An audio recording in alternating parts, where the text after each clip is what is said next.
এখন কয়েকদিন ধরে একটা কমন প্রশ্ন উঠছে যে আপডেট ভ্যাকান্সিতে নিয়োগ হবে, সিট কি বাড়বে, ভ্যাকান্সি কি বাড়বে। প্রশ্নগুলো উঠছে সাধারণত ফ্রাস্ট্রেশন থেকে। আমরা প্রত্যেকে চিন্তিত এবং প্রত্যেকে নিজের নিজের কথা ভাবছি এবং ভাবাটাই স্বাভাবিক। আমরা অনেকেই দীর্ঘদিন ধরে প্রিপারেশন নিচ্ছি, অনেকদিন ধরে আমরা একটা এসএসসির জন্য অপেক্ষা করছি। আমি ফ্রেশারদের কথা বলছি এখানে।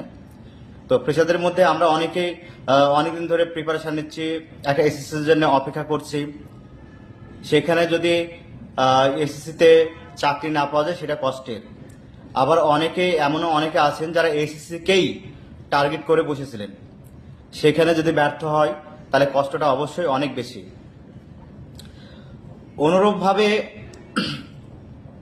আমরা 2016 এসএলএসটি যারা যোগ্য শিক্ষক শিক্ষিকা চাকরি হারিয়েছি, যদি চাকরিটা ফিরে না পাই সেটাও অনেক কষ্টের এবং ফ্রেশারদের থেকে অনেক বেশি কষ্টের। তো এমন অবস্থায় দুই পক্ষই চিন্তিত আছে। এমন অবস্থায় একটাই সলিউশন, আপডেট ভ্যাকান্সি বা ভ্যাকান্সি বাড়িয়ে নিয়োগ করা। ভ্যাকান্সি বাড়লে অনেক সমস্যার সমাধান হবে। এখন ভ্যাকান্সি আপডেট তো এসএসসি করবে না। আপডেট ভ্যাকান্সি মানে কি, যেসব সিটগুলো ফাঁকা আছে। এখন অনেক স্কুল আছে যেসব স্কুলে অনেক টিচারের অভাবে দেখবেন যে সায়েন্স বিভাগটাই বন্ধ হয়ে গেছে। ইংরেজি শিক্ষক, ফিলোসফি, পলিটিক্যাল সায়েন্স ইত্যাদির ক্লাস নিচ্ছেন। আমি বলতে চাইছি যে ভ্যাকান্সি আপডেট করলে প্রায় 2 লক্ষ হয়ে যাবে, কিন্তু আপডেট ভ্যাকান্সিতে তো আর নিয়োগ করবেন না। সেক্ষেত্রে দেখতে হবে যদি সিট কিছু বাড়ে, ভ্যাকান্সি যদি কিছু বাড়ে তাহলে অনেকটা সমস্যা মিটবে। এমনি শোনা যাচ্ছে যে অ্যাবাউট 7,000, প্রায় 7,000 ভ্যাকান্সি বৃদ্ধি হচ্ছে, ভ্যাকান্সি বাড়ছে।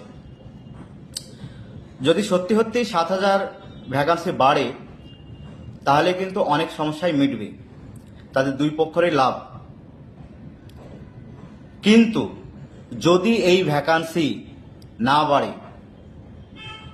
তাহলে দুই পক্ষেরই কষ্টের।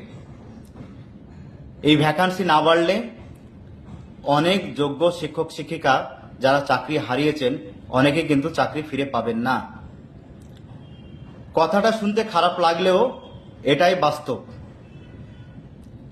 সুতরাং আপডেট ভ্যাকান্সিতে নিয়োগ না হলেও ভ্যাকান্সি যাতে বাড়ে সেই দিকটাই সবারই নজর দেওয়া উচিত। ভ্যাকান্সি যাতে বাড়ে সেই দিকে সকলের নজর দেওয়া উচিত। ধন্যবাদ।